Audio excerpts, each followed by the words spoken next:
Hoje eu pedi para o irmão Raimundo colocar aqui esse quadro branco, porque nós vamos entrar numa porção do livro de Gálatas que talvez requeira uma certa esquematização do pensamento. Ou seja, é uma porção muito rica. E é uma porção que exige uma explicação contextual muito grande.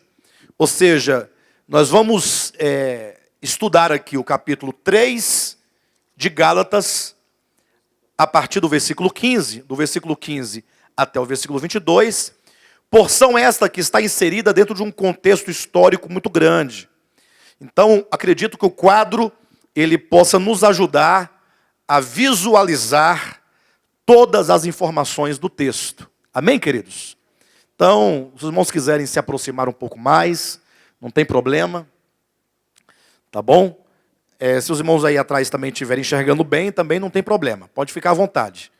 O importante é que nós vamos usar esse quadro hoje para melhor tornar melhor explicada a palavra.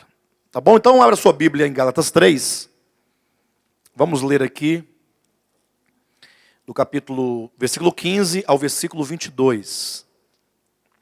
Não nos esqueçamos que nós estamos falando acerca da relação fé versus lei. Ou seja, nós estamos inseridos dentro de um debate que hoje em dia já não se fala mais sobre isso.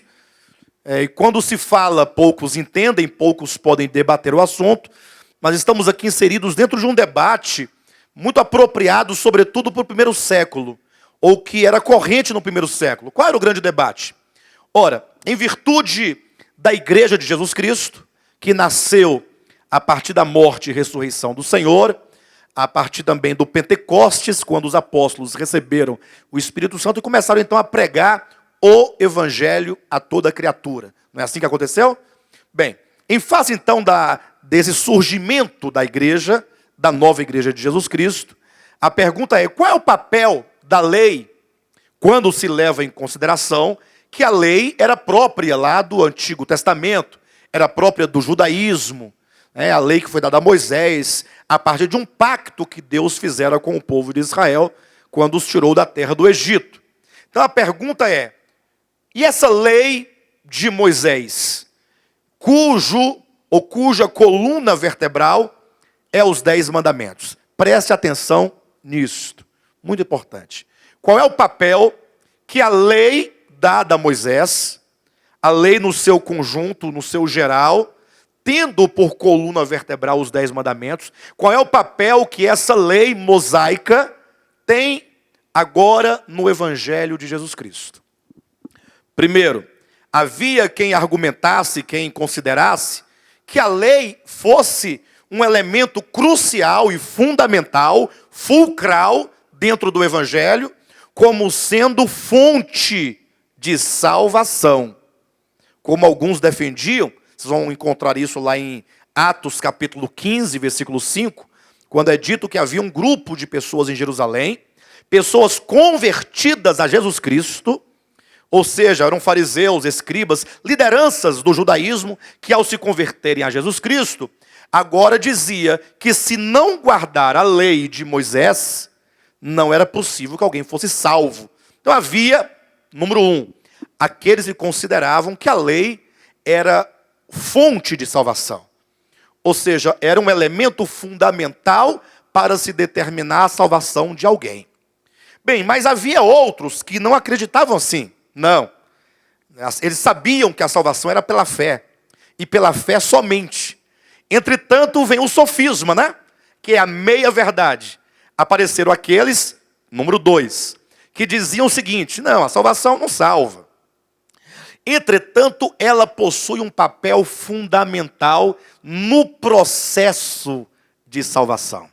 Ou seja, a lei, ela continua no projeto de Deus, não como aquela que oferece salvação para o que a cumprir, mas é o meio pelo qual o cristão pode se santificar. Ou seja, seria, de acordo com esse segundo grupo, no cumprimento da lei que ocorreria, portanto, a santificação. E aí vem o apóstolo Paulo dizendo que tanto o primeiro grupo quanto o segundo grupo estão errados. Porque no Evangelho de Jesus Cristo não existe lugar para a lei de Moisés. E muito menos para qualquer outro tipo de lei, qualquer que seja ela. A lei não faz parte, seja de Moisés, seja do homem, seja de quem for, não faz parte nem do processo de santificação, nem como fonte de salvação. E é o argumento, e é a construção hermenêutica e apologética que Paulo desenvolve aqui nesta porção. Já falamos aqui no capítulo 3, versículos 1 a 5, quando o apóstolo Paulo, ele indaga os irmãos da Galácia, como quem questionasse, como quem os levasse a pensar. Ora, vocês, como é que vocês foram salvos? Como é que vocês receberam o Espírito Santo? Foi pela lei ou foi pela fé? A resposta é, foi pela fé. Ele diz, olha, vocês são tão insensatos que, tendo começado pela fé, agora vocês querem se aperfeiçoar pela carne. Aí nós vimos como que o termo carne, ele aqui assume uma conotação totalmente diferente do que se entende. Ou seja, carne aqui é no sentido do esforço humano, do labor humano, sobretudo quando se diz da capacidade humana de fazer o bem ou de fazer alguma coisa para ser salvo. Mas disso, nós vamos falar um pouco mais na porção que hoje nós vamos abordar, que é capítulo 3, do 15 ao 22. Vamos ler então? Nós vamos ler o texto, aí nós vamos então, passo a passo no texto, esquematizando o texto aqui no quadro, para que os irmãos, ao lerem na Bíblia, ao olharem no quadro e ao voltarem os olhos para a Bíblia, vocês possam ver o texto totalmente esquematizado na vossa frente, de maneira que não tem como alguém não entender. Todos entenderão perfeitamente. Leiamos. Irmãos, falo como homem.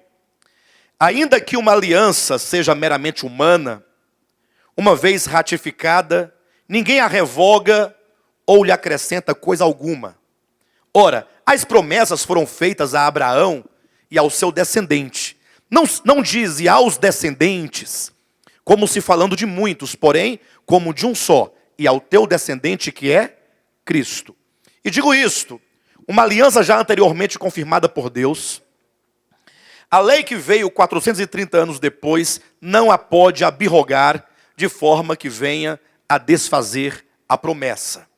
Porque se a herança provém de lei, já não decorre de promessa, mas foi pela promessa que Deus a concedeu gratuitamente a Abraão. Qual, pois, a razão de ser da lei? Foi adicionada, por causa das transgressões, até que viesse o descendente, a quem se fez a promessa, e foi promulgada por meio de anjos, pela mão de um mediador. Ora, o mediador não é de um, mas Deus é um. É porventura a lei contrária às promessas de Deus? De modo nenhum.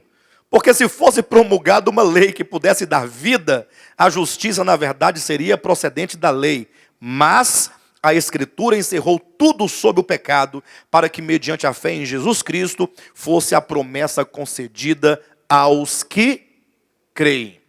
Então eu quero que os irmãos sublinhem aí na Bíblia dos irmãos, se for possível, as seguintes palavras. Primeiramente, no versículo 15, tem aí a palavra aliança. Ok? Encontraram a palavra aliança? Muito bem. Versículo 16, sublinha a palavra promessa, ou que sejam promessas. Ok? 17, a palavra aliança. E ainda no 17, a última palavra do 17, promessa. Versículo 18, a palavra herança. E a palavra lei. E a palavra promessa. 19, a palavra lei. A palavra transgressões. E a palavra promessa. Tá bom. Todo mais aí para frente são essas palavras, as palavras-chave que devem ser compreendidas no âmbito desse contexto. Perfeito? Por que eu pedi que colocasse o quadro aqui? Porque esses poucos versículos que aqui estão, eles cobrem uma história muito longa. O apóstolo Paulo está tratando aqui desde uma promessa que Deus fez a Abraão, lá atrás, passando então por uma aliança que Deus fez com Abraão, porque Deus fez primeiramente uma promessa a Abraão, e então ele fez uma aliança. A aliança é posterior à promessa. Primeiro veio a promessa, então veio a aliança. Depois dessa aliança que Deus fez com Abraão, veio posteriormente uma outra aliança. Deus faz agora uma aliança com o povo de Israel, com os descendentes carnais, filhos de Abraão segundo a carne. E essa aliança feita com o povo de Israel também envolvia uma promessa. Entenderam? De sorte que a aliança e a promessa feita a Abraão entrava em choque com a aliança e a promessa feita ao povo de Israel. De sorte que são incompatíveis as duas, quando não se tem uma chave para abrir o entendimento. Ou seja, o apóstolo Paulo traz essas duas alianças, com essas duas promessas, para explicar por que a lei não faz parte do Evangelho de Jesus Cristo. Então, vamos passo a passo. Para os irmãos, vamos por ordem, na verdade, né? Capítulo 3, versículo 16, diz que Deus fez promessas a Abraão e ao seu descendente. Aí eu vou colocar aqui número 1, tá ok? Primeiro, os irmãos acompanharem, colocar promessas. Deus fez promessas, vou colocar só promessa, tá? A quem? A Abraão e ao seu descendente. Aí Paulo corrige o pensamento dizendo, não diz e aos descendentes, como se falando de muitos. Vou colocar aqui, Abraão, ou Abrão, tá? Vou colocar Abrão, os irmãos logo entenderão por quê, e o seu descendente. Não diz e aos descendentes, como se falando de muitos, mas ao teu descendente que é Cristo. Quando foi que Deus fez esta promessa a Abraão? Onde está na Escritura esta promessa de que Paulo diz aqui em Gálatas capítulo 3? Ora, está em Gênesis capítulo 12. Quando você lê lá, você vai encontrar Deus que procura Abraão. Abraão, no capítulo 12 de Gênesis, ele está em Harã. Ele já havia saído, inclusive, lá de Ur da Caldeia. Já havia ido até Harã, onde agora ele estava. O primeiro chamamento de Abraão se deu em Ur da Caldeia, conforme diz Estevão, no seu sermão, no capítulo 7 de Atos. Ou seja, o primeiro chamamento de Abraão se deu certamente no capítulo 11 de Gênesis. E no capítulo 12, quando você encontra lá, e apareceu o Senhor Deus da glória a Abraão, quando ele habitava em Harã, e lhe disse, sai da tua terra, da tua parentela, ali já foi o segundo chamamento. Nessa ocasião, Deus faz uma promessa. Vamos olhar o que Deus fala para Abraão em Gênesis capítulo 12? Abra sua Bíblia. O estudo de hoje vai ser um estudo bastante investigativo. Se vocês entenderem esta porção de Gálatas, vocês terão entendido praticamente a economia vétero e neotestamentária. Pelo menos a sua estrutura básica. Capítulo 12. Ora, diz o Senhor a Abraão, sai da tua terra, da tua parentela, da casa de teu pai, e vem para a terra que te mostrarei.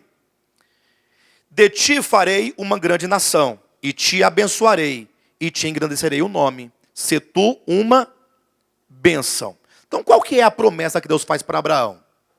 Sai da tua terra e vem para uma terra que eu te mostrarei.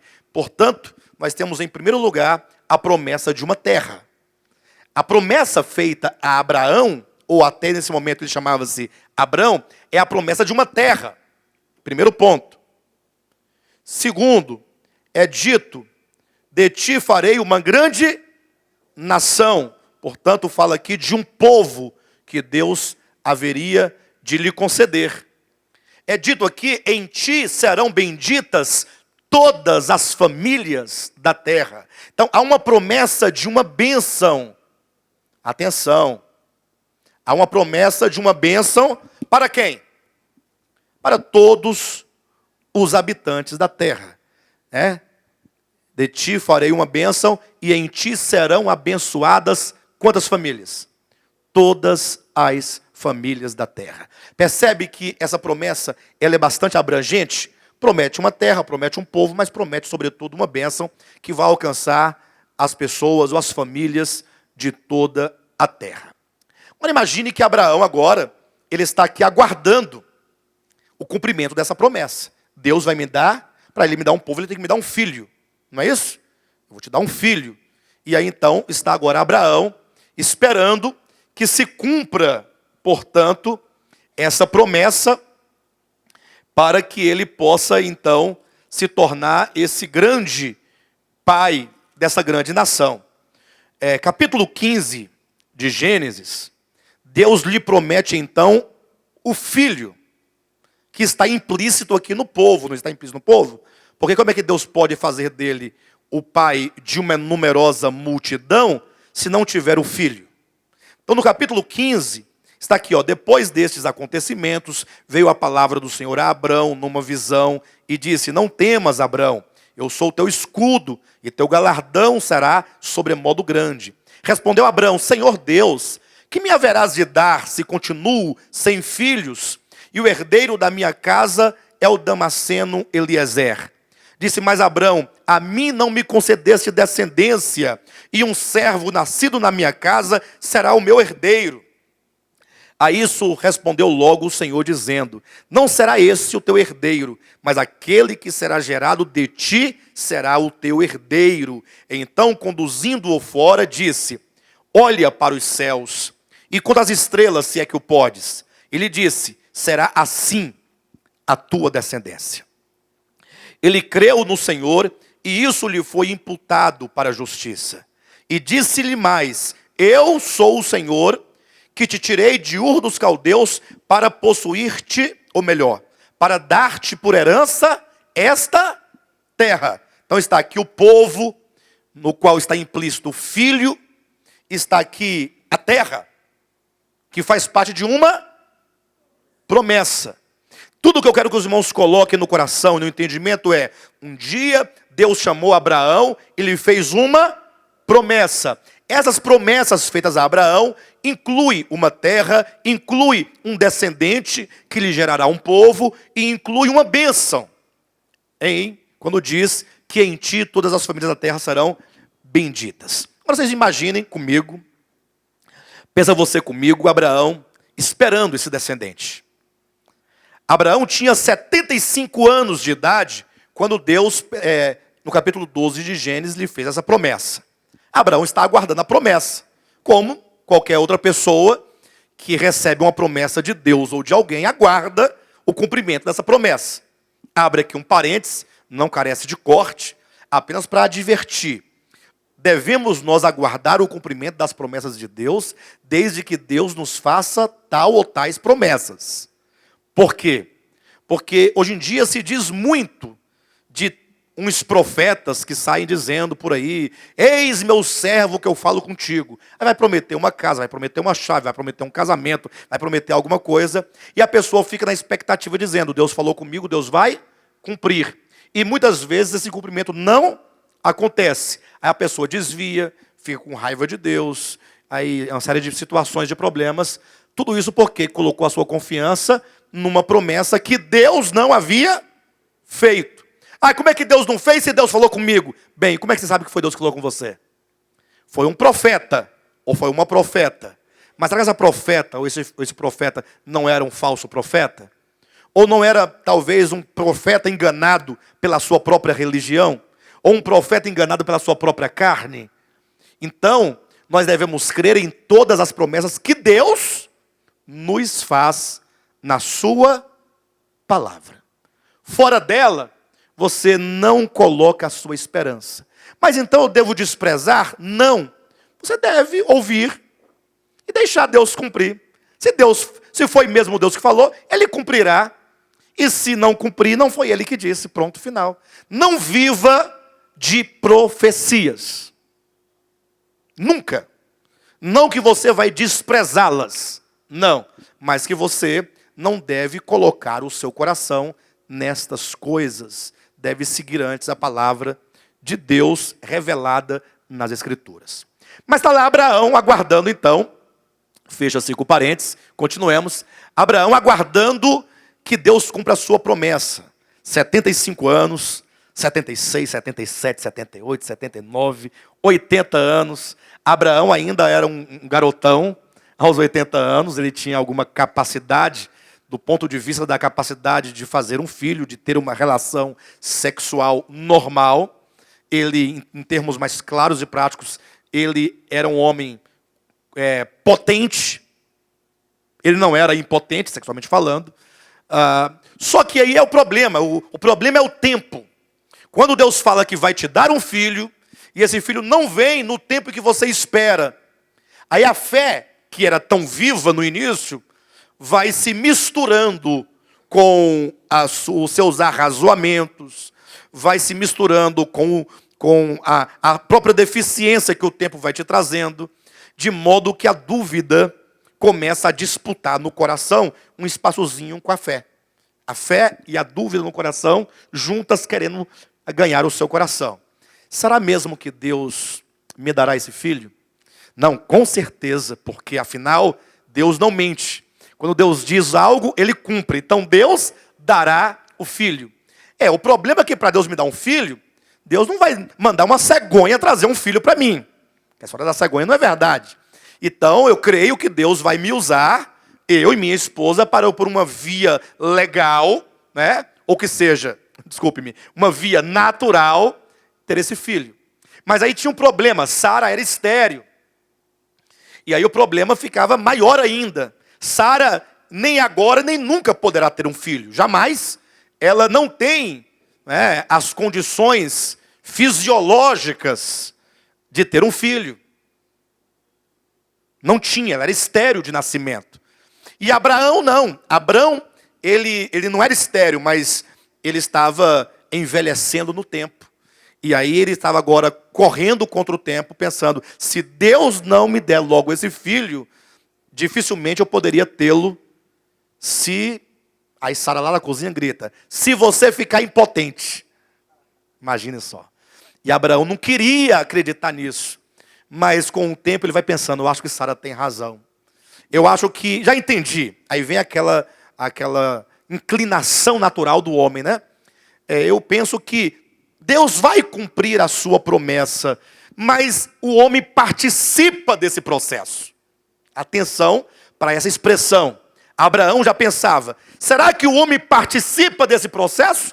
Deus dá, mas eu tenho que proceder, senão ele não pode me dar dado sem a minha capacidade?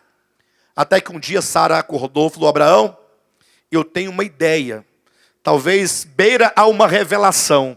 Olha, estava pensando, eu tenho uma escrava chamada Agar.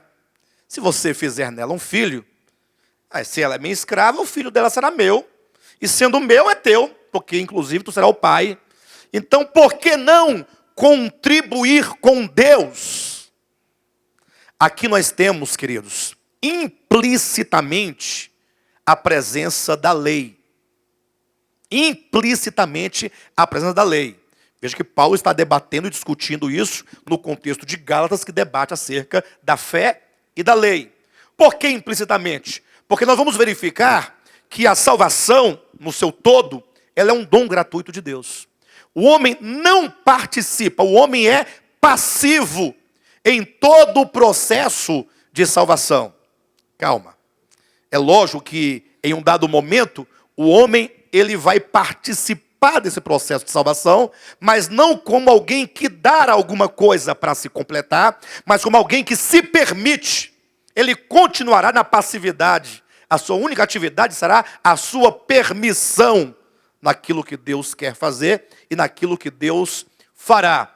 Mas quando então diz, Abraão, Deus cumpre, mas com a tua colaboração, fazendo da minha escrava um filho, aqui já é um germe da lei, como nós vamos encontrar um germe da lei, lá em Gênesis capítulo 3, na árvore do conhecimento do bem e do mal. Lá num aspecto, aqui em Gênesis 16, no outro aspecto. Foi aí então que Abraão, ou que seja Abrão, querendo ver cumprida a promessa, a fé dele ficou um pouco balançada, e aí surgiu, em razão disso, vou colocar aqui o capítulo 15 também, tá? Ó. Colocar aqui capítulo 15 e o capítulo 16. Nós vamos ter aqui o momento em que Abraão, você em casa poderá ler, capítulo 16 de Gênesis, o momento em que Abraão, ele concorda com Sara, sua mulher, e decide então fazer, ele próprio fazer, um filho na sua escrava, na ideia, na intenção de que Deus aceitasse tal colaboração, tal participação, de maneira que agora Deus pudesse cumprir a sua promessa por meio de um filho que Abraão, na sua capacidade, gerou na sua escrava. Vamos colocar aqui então, deixa eu dividir aqui esse quadro aqui, para colocar, ixi, mas ficou feio esse traço, né, irmãos? Não é possível. Pastor, deixa assim mesmo, né? Porque tudo que você faz é um reflexo da sua pessoa. Então, minha vida não é torta.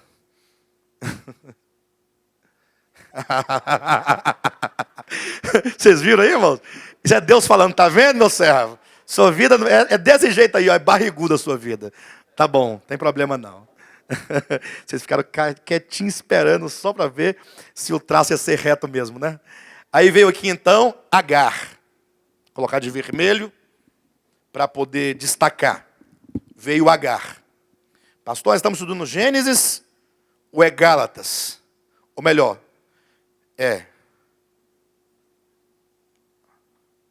H tem H não, né? É porque, não tem não. É porque H, você pensa que H é um H, mas é com A. Tá aí, Agar não tem H. Embora seja o nome da letra, né? Bem, vem Agar, de Agar vem o filho. Qual é o nome do filho? Ismael. Muito bem. E aí então, Abraão queria que Deus cumprisse a sua promessa por meio desta intervenção humana. Até aqui nós temos uma ideia imperfeita e uma ideia que de alguma maneira deturpa a vontade de Deus, que é dar a Abraão. Deus prometeu isso aqui para ele, ó, darei a ti. Essa promessa não exigia, até aqui nós só temos uma promessa, eu te darei um descendente, te darei uma terra, te darei um povo, te darei uma bênção. E portanto, aqui nenhuma vez, em nenhum momento, Deus condiciona a promessa. O que seria condicionar a promessa? Em nenhum momento Deus diz assim, olha, Abraão, eu te darei um filho, mas como a sua esposa é estéril, vou precisar que você atue sobre a tua serva Agar. Se você não atuar, infelizmente, não poderei eu cumprir com a minha promessa. Tem essa condição? A promessa, ela é o quê? Incondicional. Então Deus tem que proceder aqui. Quando Deus vê que Abraão, no caso Abraão, ele intervém nesse propósito, gerando Ismael, Deus então vai intervir aqui, e eu vou dividir novamente aqui, colocando um segundo ponto agora. Perfeito?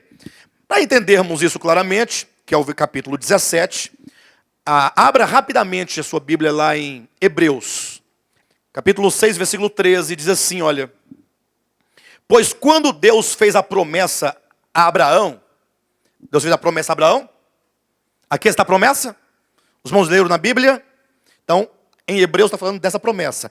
Quando Deus fez a promessa a Abraão, ou Abraão, visto que não tinha ninguém superior por quem jurar, jurou por si mesmo, dizendo, certamente te abençoarei e te multiplicarei.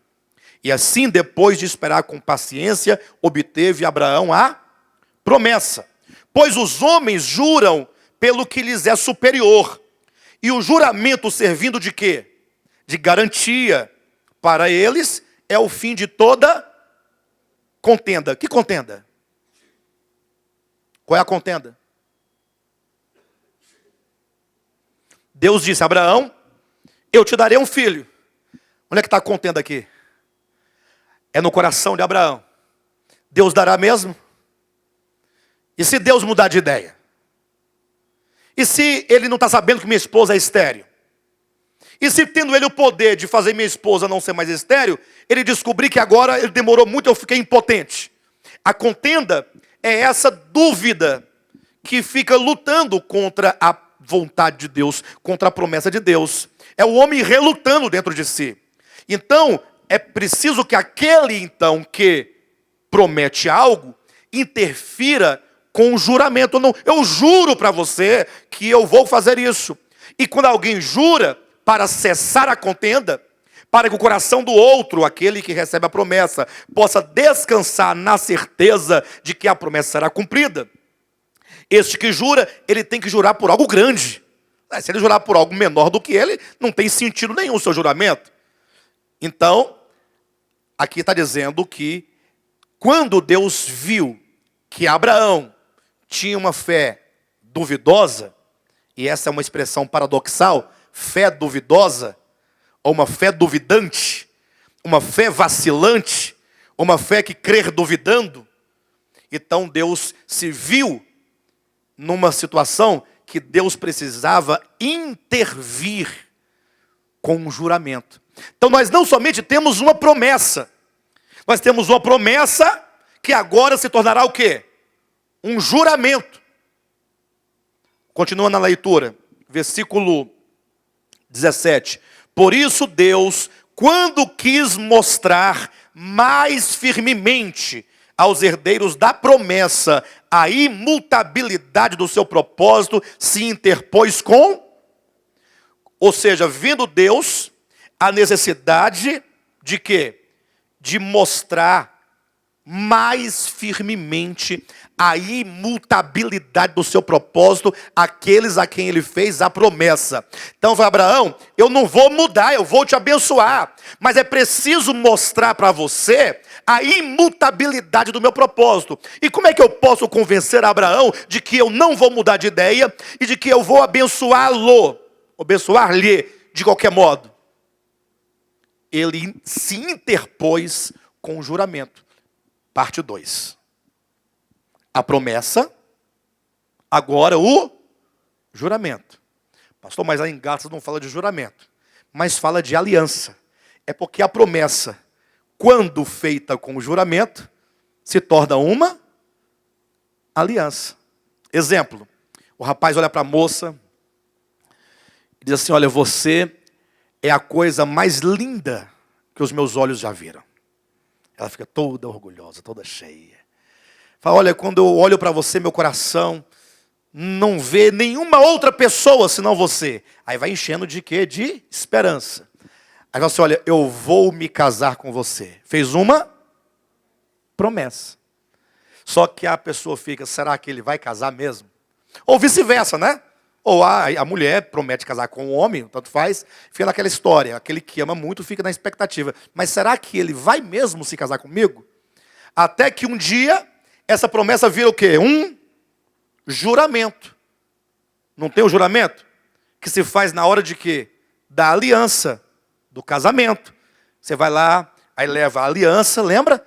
Tudo isso que nós temos de cultura aqui, vem de coisas antigas, de procedimentos antigos. Então, nesse momento, traz aquele par de alianças, porque ali se fará uma aliança que acontece na base do juramento. Prometo viver com você, assim, assim. Vem os juramentos, tá certo? Então, vem o juramento, em seguida a promessa, que é a aliança. Então, vamos voltar agora para Hebreus, ou melhor, para Gálatas, capítulo 3. E de lá nós temos que voltar de novo para Gênesis 17, porque temos que continuar. Estamos conferindo Novo Testamento com Antigo Testamento. Então aqui nós temos, eu acho que houve uma falha aqui no meu esquema, porque eu não esquematizei o esquema, aí quando não esquematiza fica assim. Essa promessa aqui, ó, Abraão descendente, ela tem que ter um texto aqui, não tem não? De onde nós tiramos essa aqui, ó? Promessa, Abraão e descendente. Não foi de Gálatas? Cadê o texto aqui? Não está aqui. Então, ele tem que vir aqui. Vou colocar aqui em cima, ó, Gálatas 3:16. Partindo de Gálatas 3:16, chegamos a Gênesis 12, 15 e 16. Até aqui os irmãos estão entendendo? Perfeitamente? Deus fez uma promessa, Paulo diz acerca dessa promessa em Gálatas 3:16, que está em Gênesis 12, que está em Gênesis 15, e que no 16 há uma dúvida. Não há uma dúvida? Bem, capítulo 3 de Gálatas. Gálatas 3:15. Diz assim, olha. Irmãos, falo como homem. Ainda que uma aliança seja meramente humana, e observa que aqui ele não fala de aliança nenhuma, de maneira específica, ele diz, ainda que uma aliança. Mas qual aliança? Nenhuma, qualquer uma. Qualquer aliança, sendo ela meramente humana, mesmo que seja humana, uma vez ratificada, ninguém a revoga ou lhe acrescenta coisa alguma. Em outras palavras, aqui está um argumento apologético de Paulo. Qual que é o argumento? Bem, eu vou falar para vocês acerca de uma aliança. E também acerca de uma outra aliança. Mas vocês devem estudar essas duas alianças partindo de um princípio. Partindo de um pressuposto. Qual princípio? Uma aliança, mesmo que seja humana, não importa. Uma vez ratificada, ninguém acrescenta algo. Ninguém pode revogá-la, absolutamente. A aliança, uma vez ratificada, uma vez feita com juramento, ela não pode ser alterada. Ela tem que ser cumprida. Do contrário, se alguém a quebrar, ou alguma coisa nesse sentido, se torna um mentiroso, um transgressor.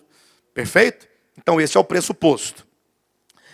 Agora, versículo 16. Ora, as promessas foram feitas a Abraão e ao seu descendente. Não diz e aos descendentes, como se falando de muitos, porém como de um só, e ao teu descendente que é Cristo.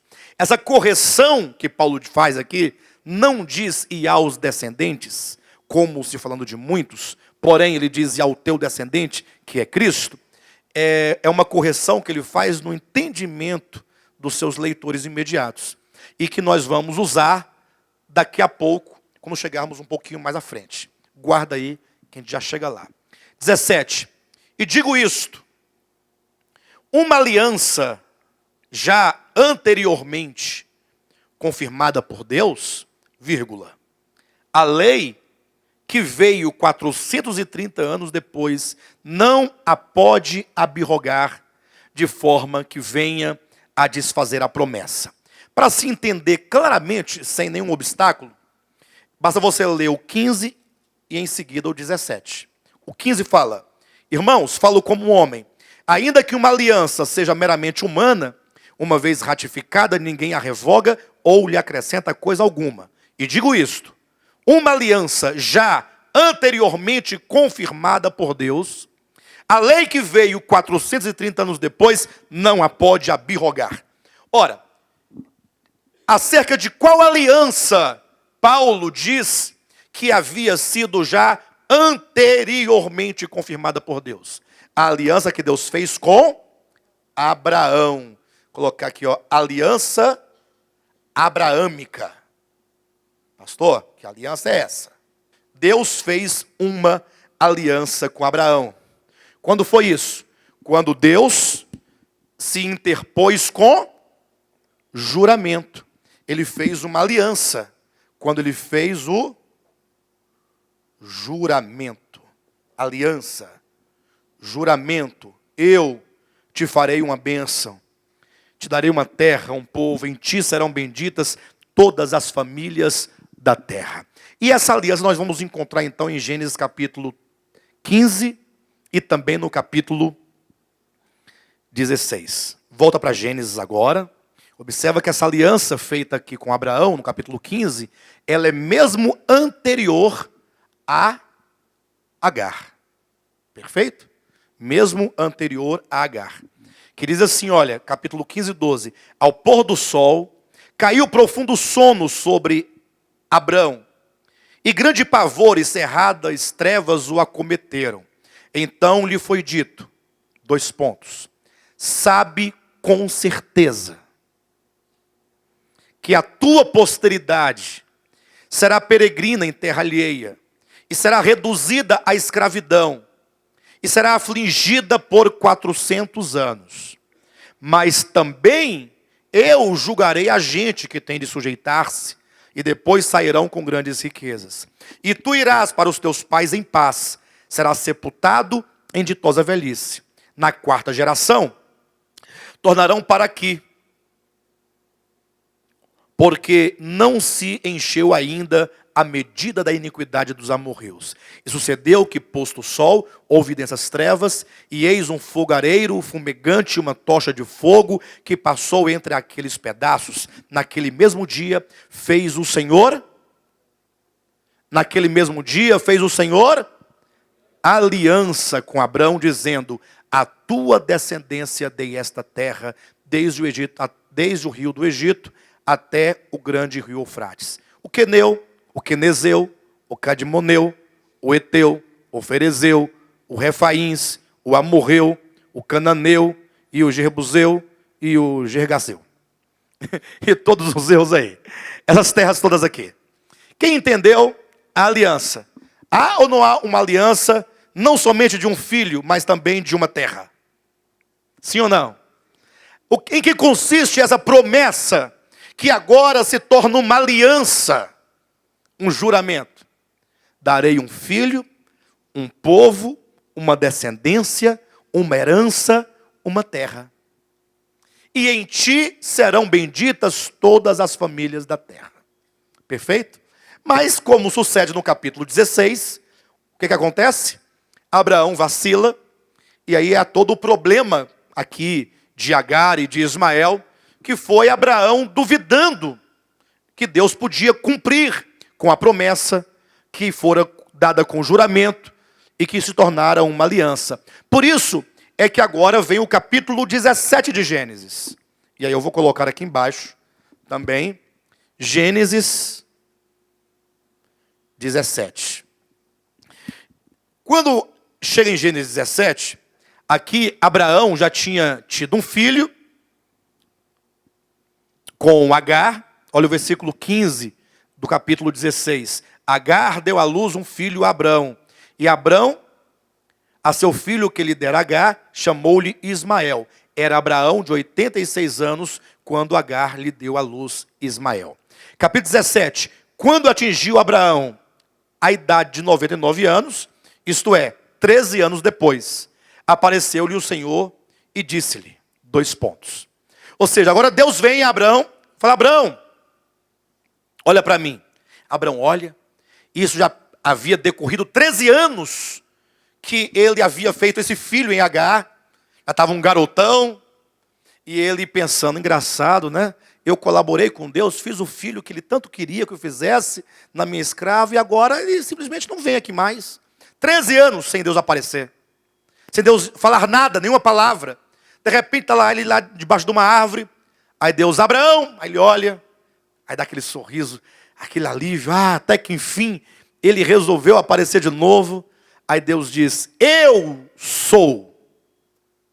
Eu sou. Quando você pensar nos termos da promessa do Novo Testamento, porque essas promessas vão chegar até nós, pense comigo e pense sempre. A expressão-chave de Deus para nós é, eu sou. Quando você pensar na tua salvação, ouça Deus dizendo, eu sou. Ou seja, é uma promessa. Ele diz, olha, não é você, Abraão, e nem a tua mulher, Abraão, mas eu sou o Deus Todo-Poderoso. Eu sou. Anda na minha presença e ser perfeito. Esse texto, ele não está bem traduzido para a nossa língua. Ele deveria estar dito, andarás ou ande na minha presença e serás perfeito. Porque o que acontece? A grande dúvida de Abraão, e o grande quê de Abraão, era exatamente este. Será que eu preciso colaborar com Deus para Ele cumprir a sua promessa? O que eu tenho que fazer para que as coisas de Deus aconteçam na minha vida cabalmente? Ande na minha presença. E a consequência de se andar na presença de Deus é ser perfeito. Ser perfeito não é que não peca, serás completo. A ideia de perfeito aqui é a ideia de completo, pleno. Ou seja, tu não terás necessidade de nada. Mas se eu ficar impotente, tu não precisarás de nada. Ou seja, o próprio Deus, no seu poder todo suficiente, será a nossa suficiência. A suficiência do crente na nova aliança vem de Deus. Segundo aos Coríntios, capítulo 3, versículo 15. Melhor, capítulo 3, versículo 5. A nossa suficiência vem de Deus. Ande na minha presença e serás perfeito. Aí Abraão fica sem entender o que ele quer dizer com isso. Eu sou o Deus Todo-Poderoso. Em outras palavras, Senhor, o Senhor não aceitou o filho que eu fiz com tanto carinho, com tanta boa vontade, com tanta determinação. E agora o Senhor diz o quê? O que o Senhor vai dizer sobre isso? Certamente houve um diálogo entre Deus e Abraão muito maior do que o aqui se encontra registrado. Aqui, economicamente, nós temos apenas isso. Mas Deus propõe fazer uma aliança com Abraão. Que não é outra aliança, não é outra promessa. Mas é Deus tornando clara a sua promessa e tornando clara a sua aliança. Vai surgir aqui a aliança da circuncisão. Deus vai dizer assim, olha, capítulo 17, versículo 2 de Gênesis. Farei uma aliança entre mim e te multiplicarei extraordinariamente. E aí Deus vai dizer, Abraão, eu quero que você circuncide, ou circuncide-se, que você seja circuncidado. Para quem não sabe, a circuncisão, hoje em dia, talvez o que mais se aproxima do que seja a circuncisão, seria aquela cirurgia de fimose. Talvez o que se aproxima, né? Talvez não seja exatamente a mesma coisa, até porque a fimose é uma necessidade de uma intervenção cirúrgica, ao passo que os da circuncisão não tinha nenhuma necessidade física, mas era uma cirurgia necessária do ponto de vista espiritual, do ponto de vista do coração.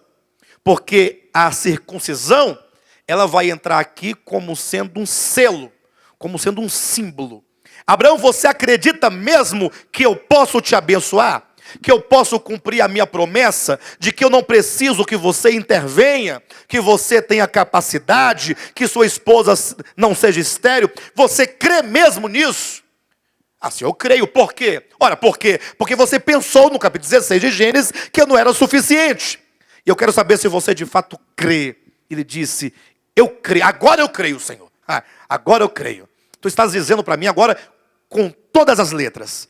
Bem, então, eu quero selar, ou melhor, eu quero colocar um selo da tua fé no teu coração. Essa fé, agora, que já caminhou pelo capítulo 12, 13, 14, 15 e 16, quando chega no 17, agora é uma fé já trabalhada, já mais experimentada, já é uma fé mais firme. E agora, então, Deus diz, para que esse selo seja permanente em todas as tuas gerações, para que todos que vierem depois de você nunca se esqueça da fé límpida, da fé de fato, da fé pura. Eu quero que simbolicamente você corte um pedaço do seu membro reprodutor, eufemisticamente falando, e lance fora circuncisão. Corta um pedacinho da pele do prepúcio e você agora, pegando, uma vez cortado com a sua mão, você lança fora. E isso você fará com o filho que eu te darei, com o filho do teu filho, com teus netos, teus bisnetos, tataranetos. Ordene na forma de aliança a todos que virão daqui para frente, todo macho na sua casa que faça isso. Isso será o selo da fé. Querem ver isso? Vai lá para Romanos capítulo 4 e veja o significado da circuncisão. Ninguém precisa inventar nenhum tipo de argumento acerca da saúde, porque basta o depoimento e o testemunho da Escritura, quando no capítulo 4 de Romanos, versículo 11, diz assim: e Abraão recebeu o sinal da circuncisão, como selo da justiça da fé que teve Abraão quando ainda incircunciso, para vir a ser pai de todos os que creem, embora não circuncidados, a fim de que lhes fosse imputada a justiça. Então o versículo começa dizendo: e recebeu o sinal da circuncisão. Primeira informação: a circuncisão é um sinal. O que é um sinal? Ora, é qualquer elemento exterior que se estabeleça com a sua materialidade para representar algo espiritual, algo que não está presente na parte material. Por exemplo, eu costumo dar há muitos anos já, esse exemplo talvez seja um dos mais práticos, né? O semáforo. Você encontra lá no meio da rua um grande poste com um braço que vai para o lado de cá, e tem lá 3 luzes. Quais são as cores delas? Vermelha, amarela e verde. Para alguém que não sabe o que é um carro, o que é as leis do trânsito, ou não sabe, vai olhar e vai achar interessante. 3 luzes no meio da rua, coisa mais linda. Será que é porque é Natal, pastor Renato, que eles estão enfeitando as ruas, ó, as cores vermelha, verde, ó, não são as cores predominantes do Natal? Vermelho e verde? Será que é isso? Não, seu tolinho, é porque isso aí é um sinal. Sinal é algo que se estabelece materialmente para representar outra coisa. A luz vermelha quer dizer você deve parar. A amarela diz você tem que ficar atento. A verde diz você pode continuar. Não é isso? Então a luz vermelha não é luz vermelha. Não, mas como é que não é? Se é luz vermelha. Sim, a sua parte material é vermelha. Mas o sentido espiritual, o sentido imaterial, não é a luz vermelha. É uma mensagem. Então o sinal tem 2 lados. Um lado material e um lado imaterial. Isso é um sinal. Perfeito? Assim acontece com os sinais da ortografia, né, de textos e qualquer outro sinal que os irmãos... Então que a Bíblia diz que a circuncisão é um sinal. Se é um sinal, tem a sua parte material, que é o gesto de cortar, de tomar e lançar fora, mas que representa algo. É dito que o sinal da circuncisão, e recebeu o sinal da circuncisão como selo da justiça que provém de onde? Da fé. Ou seja, quando Abraão fez isso, é como que ele dissesse: Senhor, eu creio que tu me darás a promessa sem a minha participação. Mesmo que minha esposa seja estéril, mesmo que eu já esteja amortecido, não importa, tu de nada dependes do homem, e portanto, nesse símbolo, eu tomo a minha carne, tomando daquilo que me utilizei para fazer Ismael em Agar, e eu lanço fora. Aí eu pergunto: quantos aqui já foram circuncidados? 2 pessoas, 3 pessoas, 4, 5, 6, 7, 8. Não sei se eu falo. É circuncidado aquele que pegou conscientemente, sabedor de que não pode alcançar a promessa de Deus por outros meios, e abriu mão da sua carne, da sua capacidade, das suas habilidades, das suas espertezas, dos seus votos, dos seus jejuns, das suas orações, dos seus dízimos, das suas devoções, das suas roupas compridas, dos seus cabelos nos sovacos, das suas campanhas, do seu dinheiro, de qualquer coisa que você seja capaz de fazer, pensando que com isso alcançará o favor de Deus. Imagine só que Deus vai abençoar uma pessoa porque não rapa o cabelo do sovaco. É mais fácil ele deixar de abençoar do que ele abençoar uma criatura dessa. Só abençoa depois que você se resolver, minha filha, porque está difícil, está muito complicado. Não, é porque já houve quem pensasse que se rapasse o cabelo do sovaco, não seria salvo.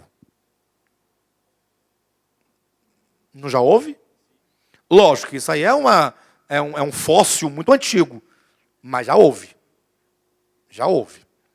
Portanto, a circuncisão é um sinal de que aquele que recebeu a justiça unicamente por fé, então ele espiritualmente ele está abrindo mão. Por isso que aqui Paulo está dizendo uma aliança, certo? Feita com juramento, uma vez ratificada, uma vez confirmada por Deus, anteriormente por Deus, não pode ser o quê? Desfeita. O que nós temos aqui entre este ponto e este outro ponto aqui? O que nós temos entre os dois? Nós temos Ismael. Interessante, Paulo vai dizer sobre Ismael e sobre Agar. Querem saber quem são eles? Versículo 21 do capítulo 4. Dizei-me vós os que quereis estar sob a lei. Então ele está chamando vocês que querem estar sob a lei. Quando você encontrar alguém que queira estar sob a lei, um adventista, por exemplo, um judeu messiânico, convertido a Jesus Cristo, mas que não larga a Torá por nada. Quando você vir alguém desse tipo assim, você que quer estar sob a lei, vem cá, leia aqui. Acaso não ouvis a lei? Ou seja, você quer estar sob a lei, você tanto reverencia a lei, mas você não ouve a lei, deveria ouvi-la. Pois está escrito que Abraão teve 2 filhos. Olha, um da mulher escrava e o outro da livre. Abraão teve um filho de Agar e depois teve um filho de Sara, que é o filho da promessa. Aí ele fala assim, e daí o que tem a ver uma coisa com a outra? Aí o texto continua. Mas o da escrava nasceu segundo a carne. Olha a carne de novo aí. Olha a necessidade da circuncisão. E o da livre? Mediante promessa. Ou seja, esse filho da Agar, que é Ismael, ele é da carne. Ele é do homem. É do seu esforço. É da sua habilidade. É da sua autossantificação. É dos seus jejuns, das suas manobras. Das suas promessas feitas a Deus. É aquilo que você é capaz de produzir. Agora saiba, o filho de Sara nasceu segundo a promessa. Olha a diferença. Versículo 24. Estas coisas são alegóricas. Hein? E aí aqui eu tenho um campo muito vasto para trabalhar até a seguinte ideia. Será mesmo que Abraão foi um personagem real? Será mesmo que Sara foi uma personagem real? Será que Agar foi uma personagem real? Ismael e Isaac? Porque se estas coisas são alegóricas, elas podem apenas estar no plano da representação. Mas eu não quero questionar isso, porque isso também não nos importa. O que eu quero dizer para os irmãos é que se nós formos ao Antigo Testamento e pegarmos lá Abraão, Sara, Agar, Isaac e Ismael, e ficarmos apenas lendo essa história e pregando essa história, você não vai abstrair a verdade que está implícita e alegoricamente contida nelas. A história é a parte material e a revelação é a parte imaterial contida na material. E é disso que nós extraímos a seguinte declaração, que a maioria dos cristãos não aceitam, mas eu também não me importo, porque não é um conceito meu, é um conceito bíblico de que a Escritura não é a palavra de Deus, mas a Escritura contém a palavra de Deus. A palavra de Deus é a revelação, que é Deus revelado ao homem, com o seu propósito eterno. A Escritura é o registro da história, seja de Abraão, de Isaac, de Jacó, de Davi, de quem quer que seja. Então quando Paulo diz, olhe para a Escritura, isto é, para a história. Escritura não é o registro da história. Abraão, a história de Abraão, Isaac, Jacó, não é a escritura. Pastor, mas não está dito que toda a escritura é divinamente inspirada por Deus? Lógico. Quando Moisés escreveu o livro de Gênesis, ele poderia, ao invés de contar a história, digamos, de Caim e Abel, ele poderia ter contado a história de outros filhos de Adão, que Adão e Eva tiveram muitos filhos, não somente 3, mas teve muitos outros filhos e filhas. Mas por que elegeu-se apenas 3? Porque o Espírito Santo o orientou e o inspirou para que ele falasse sobre estes 3. Porque estes 3, enquanto escritura, contém na sua imaterialidade profética, um significado espiritual que tem que ser abstraído. Portanto, a palavra de Deus, enquanto revelação, está contida na Escritura. Por isso que Paulo diz que estas coisas, Abraão, Sara, Agar, Ismael, Isaac, que é a Escritura, são alegóricas, elas representam. Então, o que nos importa é a Escritura enquanto relato histórico ou o significado. Por isso que tem um Novo Testamento que explica o Antigo. O Novo Testamento é uma ação divina e hermenêutica de abstrair as verdades lá, trazidas para o lado de cá. Então, se são alegóricas, o que significam? Versículo 24. Estas coisas são alegóricas, porque estas mulheres são 2 alianças. Peraí. Essas 2 mulheres, Sara e Agar, são 2 alianças? Então você tem que olhar para Sara e não ficar tentando saber, a Bíblia diz que Sara era uma mulher formosa. Já viram esse texto? Então foi por isso que quando Abraão chegou lá no Egito com Sara, ele mentiu para Faraó, dizendo que Sara era sua irmã. Porque se ele dissesse que era sua esposa, Faraó o mataria para ficar com Sara, porque era formosa. Aí ficar discutindo essas bobagens, que não tem nada a ver com nada. Perdendo a revelação. Quando você olhar para Sara, veja uma aliança, que é a aliança abraâmica. Quando você olhar para Agar, você tem que ver outra aliança. Não fica dizendo assim, bem feito. O que uma mulher que não é uma mulher esposa de Abraão quer deitando com ele? Não, mas foi Abraão que foi safado. Porque se ele fosse assim tão homem de Deus, não teria pego a escrava dele.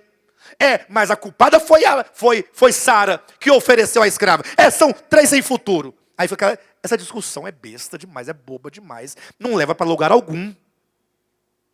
Você tem que olhar para Agar e ver uma aliança. Olhar para Sara e ver outra aliança. 2 alianças. Atenção. Fui conversar com um pastor adventista.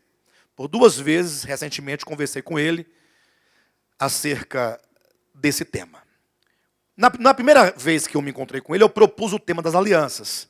Aí ele falou assim, olha, eu quero confessar para você que eu não estou preparado para esse tema. Então, você me dá um tempo para me preparar e a gente volta. Aí eu falei até para o Nivaldo, volta nada, bobagem. E ele não voltou? Voltou. Quando ele voltou, aí ele voltou preparado. Aí ele falou assim, olha, nós não vamos falar dessas 2 alianças que você quer falar, porque não é assim.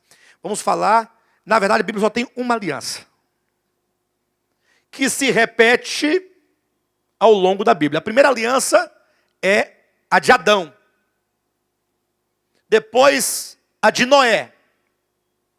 Aí ele queria apresentar as várias alianças na Escritura, para dizer que todas elas, embora diferentes, trazem alguma coisa em comum. Que ele elegeu Deus Criador, um ambiente sobre o qual o Criador é o soberano, o súdito, que é o homem criado, a obediência, que é a condição vista ali na árvore do conhecimento do bem e do mal, dela não comerás, e o sábado do 7º dia, que é o dia da guarda.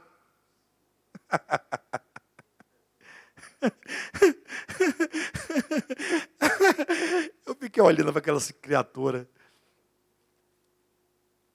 Aí eu entendi porque os membros deles lá entendem assim. Os pastores também. Eu falei, meu irmão, você não está entendendo. Eu sei que existe a aliança de Noé, a de Abraão, a de Davi. Eu sei que tem várias alianças. A de Adão não sei se tem. Para mim não tem. Mas está dizendo que tem. Digamos que tenha também. Para mim não vai fazer diferença nenhuma ter ou não ter. Eu quero saber quais são as duas alianças que a própria Escritura coloca frente a frente. E sobre elas se discorre. Ou seja, há duas alianças que são colocadas para serem debatidas.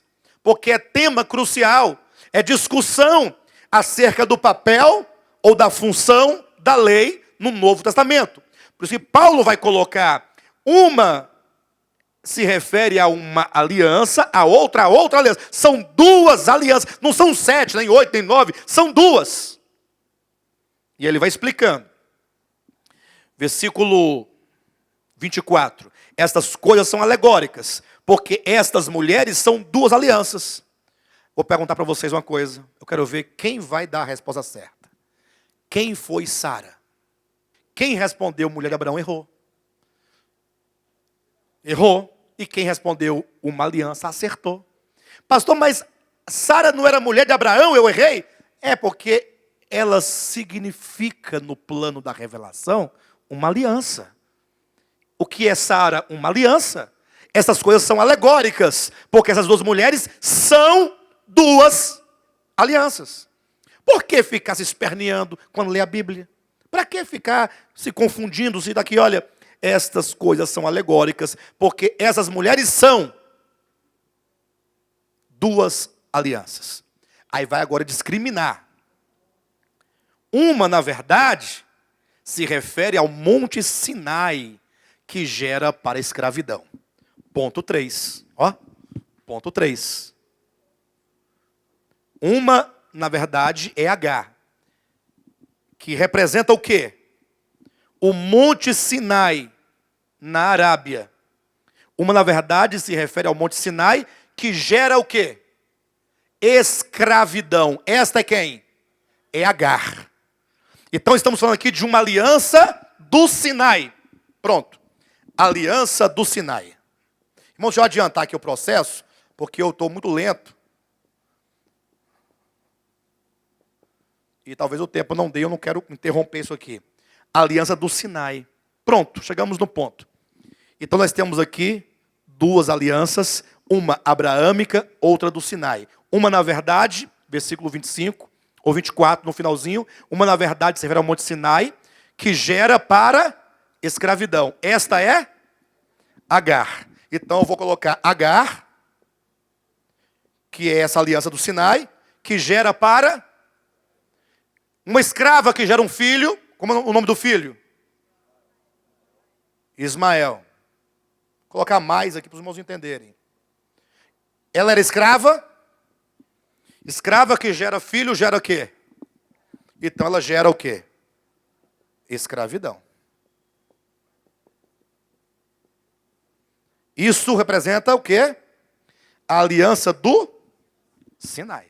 É porque o cristianismo quer saber de Sara enquanto uma personagem da história. E eu não quero saber disso. Porque Paulo também não queria, a Escritura também não quer saber disso.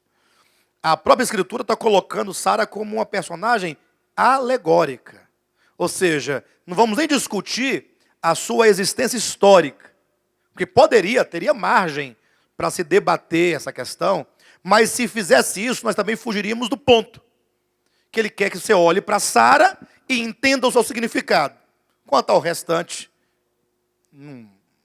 perfeito? Versículo 26, 25. Ora, Agar é o Monte Sinai na Arábia e corresponde a Jerusalém atual, que está em escravidão com os seus filhos. Pois bem, então nós temos aqui, já esboçado, depois que Deus fez a promessa, teve o problema de Agar, que nós sabemos que gera escravidão, sabemos que Agar representava, ou seja, era uma figura profética que apontava para uma aliança que haveria de acontecer no Monte Sinai. Porém, antes da aliança do Sinai, veio a aliança abraâmica. Qual é a característica da aliança abraâmica e a característica da aliança do Sinai? A aliança abraâmica é o que está aqui em Gálatas 3.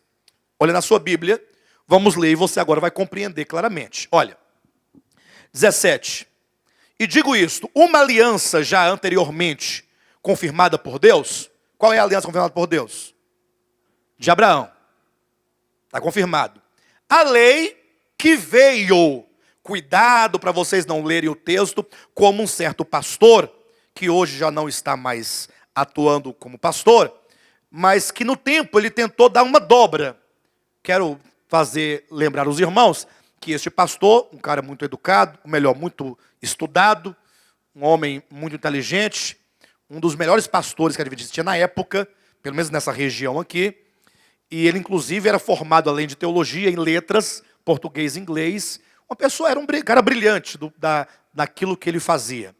E eu, no tempo em que eu conversei com ele sobre esse texto, eu tinha apenas a 7ª série, que hoje se chama 8º ano, que na época era a 7ª série.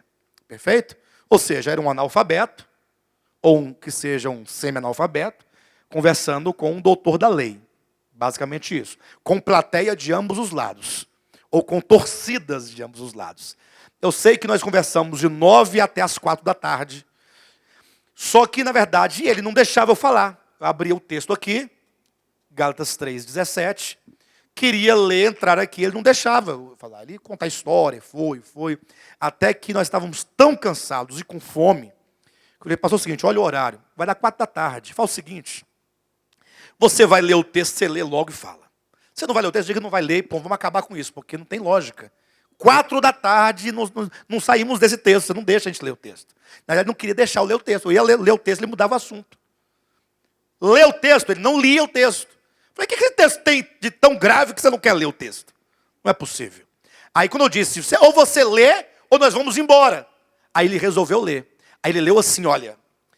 E digo isto, uma aliança já anteriormente confirmada por Deus, a lei, isto é, ele vai interpretar, a lei já era uma aliança anteriormente confirmada por Deus. Está vendo? A lei já estava confirmada por Deus. Aí eu olhei, busquei lá as palavras que eu teria que falar, e só me vieram estas. Pastor Jacó, ou o senhor tem dificuldade com a leitura, o que é natural, ninguém é obrigado a saber ler. É obrigado? E aí eu teria pena do senhor e lhe auxiliaria, explicando, lendo corretamente o texto, normal. Ou então, se você sabe ler muito bem, então você é um velhaco. Está querendo enganar todo mundo aqui, achando que aqui ninguém sabe ler. Porque se você leu erradamente o texto, não há problema. Mas se você, sabendo ler, quer nos enganar, nos confundir, então isso é esperteza, isso é maldade, isso é perversidade. Foi o momento que ele me chamou de moleque, se levantou e se retirou. Saiu barato por moleque, né? Tá bom. Ele poderia, de repente, até dar um murro, uma coisa, sei lá, um golpe. Né? Se bem que na época o MMA não estava em alta, não. Esse é mais recente. Né? O MMA é mais recente. Mas o texto diz assim, olha, e digo isto, 2 pontos. Uma aliança já anteriormente confirmada por Deus, vírgula. A lei que veio 430 anos depois, ou seja, a lei veio 430 anos depois de uma aliança já anteriormente confirmada por Deus. Ou seja, Deus confirmou a sua aliança com Abraão. E a lei veio 430 anos depois. Essa lei que veio depois não pode abrogar a promessa. Leia de novo. Uma aliança já anteriormente confirmada por Deus, a lei que veio 430 anos depois, não a pode abrogar. Esse a Está retomando o quê? Uma aliança já anteriormente confirmada por Deus. Poderíamos ler assim, olha. Uma aliança já anteriormente confirmada por Deus, vírgula. A lei que veio 430 anos depois, não pode abrogar a aliança já anteriormente confirmada por Deus, de modo que venha a desfazer a promessa. Pastor, mas por que está colocando ênfase que a aliança que veio 430 anos depois, que é a do Sinai, não pode abrogar? Simples, simples, simples. Olha aqui, olha as expressões aí. Ó, versículo 16, você anotou aí. Promessa. Deus prometeu. Aí você vai encontrar aí depois, ó. Versículo 18. Porque se a herança, você grifou a herança, não foi? Se a herança provém de lei, já não decorre de quê? De promessa. Mas foi pela promessa que Deus a concedeu como? A herança provém da promessa que Deus concedeu como? Gratuitamente a Abraão. A promessa feita a Abraão, que foi jurada e constituída aliança, ela era uma promessa gratuita. Eu farei, eu darei, independentemente de qualquer outra coisa. Não havia condição, não havia requisito, não havia mérito do outro lado. Absolutamente. Só que então, tudo bem, Abraão teve o problema lá de Sara, aí Deus fez a aliança com ele, ratificou, capítulo 3, versículo 15, depois Gênesis 17. Aí quando diz uma aliança, uma vez ratificada, porque Deus fez a aliança, depois ele ratificou a aliança, ele confirmou a aliança. Está tudo certo. Então está aqui Abraão esperando a promessa. Abraão gerou Isaac, Isaac gerou Jacó, Jacó gerou 12 filhos, que foram parar onde? No Egito. Lembra da história? José foi vendido, foi parar no Egito, teve uma fome sobre toda a terra, aí foram lá os irmãos de José, né, buscar alimento no Egito, não foi assim? Lembra da história? E acabaram que José depois se deu a conhecer, aí trouxe toda a sua família para morar na terra de Gósen, dentro do Egito, aí foram crescendo, crescendo, tornaram-se escravos lá no Egito, não foi isso? Aí Deus mandou Moisés libertá-lo, nasceu Moisés, que teve toda essa situação, bem, libertou o povo, quem assistiu os 10 mandamentos vai se lembrar. Tirou o povo do Egito e foi andando até o Monte Sinai. Chegando no Monte Sinai, estão lá em volta do Monte Sinai, e aí eu estou falando de Êxodo 19 a 24. Anotem aí, porque o tempo meu está correndo muito. Chegando lá, Deus falou assim, Abraão, quero fazer uma aliança com este povo. Esse povo. Diga para esse povo que eu farei deles uma nação particular, uma nação santa. E eu vou prosperá-los aqui nessa terra de uma maneira espetacular. Desde que eles cumpram com a minha aliança. Moisés desceu, disse ao povo, e o povo então falou, não, diga para Deus que o que ele mandar fazer, nós faremos. Nós estamos dispostos a cumprir com essa aliança. Aí Moisés voltou, e Deus então preparou o povo para a aliança. Daqui a 3 dias, vocês vêm novamente a mim, e eu vou propor a minha aliança. Amém?